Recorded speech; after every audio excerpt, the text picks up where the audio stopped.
PM को कांग्रेस समझाएगी न्याय की भाषा।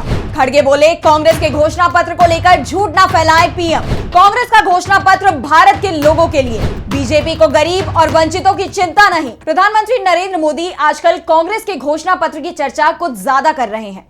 बीजेपी के घोषणा पत्र में क्या खास है ये नहीं बताया जा रहा, बल्कि कांग्रेस के घोषणा पत्र में क्या छपा या फिर क्या छुपा है, इसे लेकर अलग ही दावे किए जा रहे हैं। पीएम के बयानों को कांग्रेस लगातार झूठा बता रही है, लेकिन चुनावी रैलियों में पीएम मोदी की बयानबाजी तेज होती जा रही है। कांग्रेस ने इसे लेकर पीएम मोदी की शिकायत भी चुनाव आयोग से की है, लेकिन ना तो बीजेपी के नेता और ना ही प्रधानमंत्री की कांग्रेस घोषणा पत्र को लेकर बयानबाजी बंद हो रही है। ऐसे में कांग्रेस के अध्यक्ष मल्लिकार्जुन खड़गे ने अब सीधे पीएम को ही पत्र लिख दिया है। खड़गे ने मोदी से मुलाकात का वक्त मांगा। 2 पन्नों के अपने पत्र में खड़गे ने कहा कि मैं पार्टी के न्याय पत्र को लेकर पीएम के मन की शंका को दूर करना चाहता हूं। इसके लिए उनसे व्यक्तिगत रूप से मुलाकात के लिए समय मांगा है। खड़गे ने कहा कि प्रधानमंत्री के हाल ही में दिए भाषणों में जो भाषा इस्तेमाल की गई है, उससे मैं ना तो हैरान हूं और ना ही आश्चर्यचकित हूं। उम्मीद थी कि पहले चरण में बीजेपी का निराशाजनक प्रदर्शन देखने के बाद आप और आपकी पार्टी के अन्य नेता इसी तरह से बोलना शुरू करेंगे। चुनाव में कांग्रेस वंचित गरीबों और उनके अधिकारों के बारे में बात कर रही है। हम जानते हैं कि आपको और आपकी सरकार को गरीबों और वंचितों की कोई चिंता नहीं है। कांग्रेस वंचित गरीबों और उनके न्याय के बारे में बात कर रही है, जबकि आपकी सूट बूट की सरकार उन कॉरपोरेट्स के लिए काम करती है जिनके कर आपने कम किए हैं, जबकि वेतन भोगी वर्ग अधिक कर चुकाता है। गरीब भोजन और नमक पर भी जीएसटी का भुगतान करते हैं और अमीर कॉरपोरेट जीएसटी रिफंड का दावा करते हैं। यही कारण है कि जब हम अमीर और गरीब के बीच असमानता की बात करते हैं तो आप जानबूझकर इसे हिंदू और मुस्लिम के साथ जोड़ रहे हैं। हमारा घोषणा पत्र भारत के लोगों के लिए है, चाहे वे हिंदू हो, मुस्लिम, ईसाई, सिख, जैन या बौद्ध। मुझे लगता है कि आप अभी भी अपने स्वतंत्रता पूर्व सहयोगियों मुस्लिम लीग और औपनिवेशिक आकाओं को नहीं भूले हैं। खड़गे ने आगे कहा कि देश में गरीब और पिछड़ी महिलाओं पर जो अत्याचार हो रहे हैं, उससे बीजेपी सरकार बार बार मुंह मोड़ती रही है।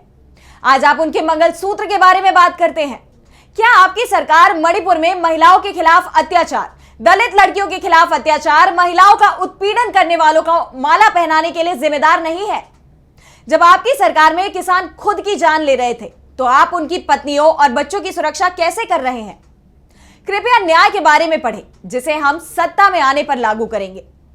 खड़गे ने अपने पत्र में कहा कि कांग्रेस के घोषणा पत्र को लेकर झूठ फैलाया जा रहा है। कांग्रेस न्याय पत्र का उद्देश्य युवाओं, महिलाओं, किसानों, मजदूरों और सभी जातियों और समुदायों के हाशिए पर रहने वाले लोगों को न्याय प्रदान करना है। आपको आपके सलाहकारों द्वारा उन चीजों के बारे में गलत जानकारी दी जा रही है जो हमारे घोषणा पत्र में भी नहीं लिखी। मुझे अपने न्याय पत्र को समझाने के लिए आपसे व्यक्तिगत रूप से मिलकर बहुत खुशी होगी, ताकि देश के प्रधानमंत्री के रूप में आप कुछ भी ना करें जो बयान झूठे हैं।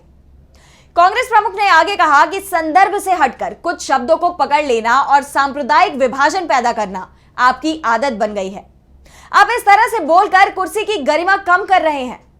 जब यह सब खत्म हो जाएगा तो लोगों को याद आएगा कि देश के प्रधानमंत्री ने चुनाव हारने के डर से ऐसी अभद्र भाषा का इस्तेमाल किया। अपने पत्र में खड़गे ने नोटबंदी का भी जिक्र किया है। उन्होंने आगे कहा कि कांग्रेस ने हमेशा गरीबों को सशक्त बनाने का काम किया है और मोदी सरकार ने नोटबंदी कर गरीबों का पैसा लूट लिया है। आपकी सरकार वो थी जिसने गरीबों द्वारा बैंकों में जमा किए गए धन को ऋण के रूप में अमीरों को हस्तांतरित करने के लिए नोटबंदी को संगठित लूट और वैध लूट के रूप में इस्तेमाल किया था। फिर सचेत डिजाइन के एक भाग के रूप में ये ऋण गुप्त रूप से दिए गए थे। आपकी सरकार ने 2014 के बाद से जो लाखों करोड़ के कॉरपोरेट ऋण माफ किए हैं, वो गरीबों से अमीरों के लिए धन का हस्तांतरण है। आपके द्वारा किसी किसान का ऋण, कारीगरों का ऋण, एमएसएमई ऋण या छात्र ऋण माफ नहीं किया गया।